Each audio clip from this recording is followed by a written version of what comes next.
In this section of the notes, we're going to look at operations of sets. So we're going to define the universal set, unions, intersections, and complements. So not only will you need these ideas for our set theory unit, you will run into the same ideas in probability as well. So naturally, as we come across these terms and also the symbols, you will want to memorize these and understand what they mean the best that you can. Alright, so a universal set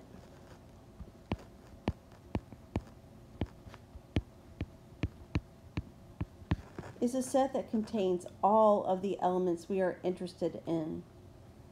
Essentially, a universal set gives us a context or framework in which to work.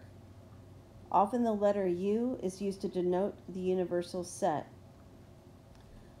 So you could define that as many different things. It's up to you, as you will see in some of our examples. So maybe a universal set could be all the students enrolled at ICC in a particular semester. And then we could look at subsets from that group.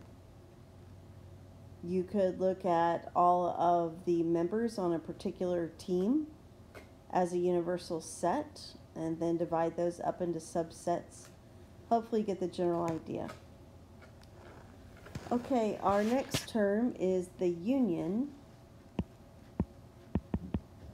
of two sets contains all the elements contained in one set, the other set, or both sets.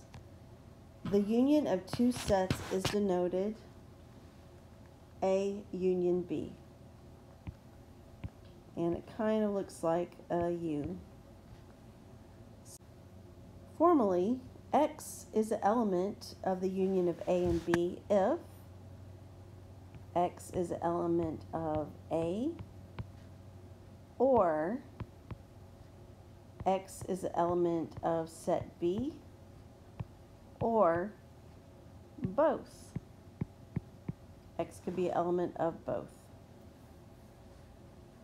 So it's important for us to note that the or is inclusive, meaning that or indicates one, the other, or both. So please look at this word or and remember that that is associated with union. That's also a very important idea. The intersection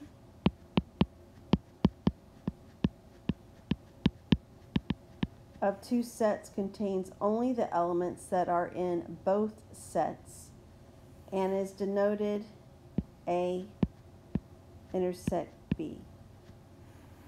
So formally, X is the element of A intersect B if X is the element of A and X is the element of B. In other words, it has to be an element of both of those sets. Next, the complement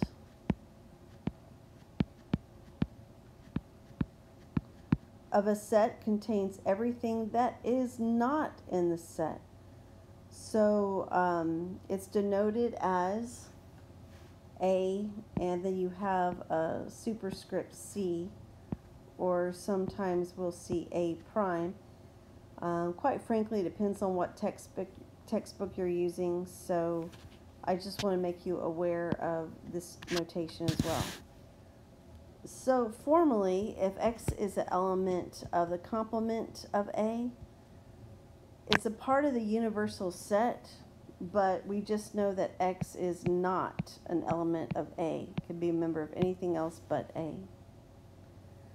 All right, the difference of two sets denoted A minus B is a set of elements in set A that remain after removing the elements it has in common with set B. Formally, if X is the element of the difference of A and B, then we're going to have X is the element of A and X cannot be an element of B.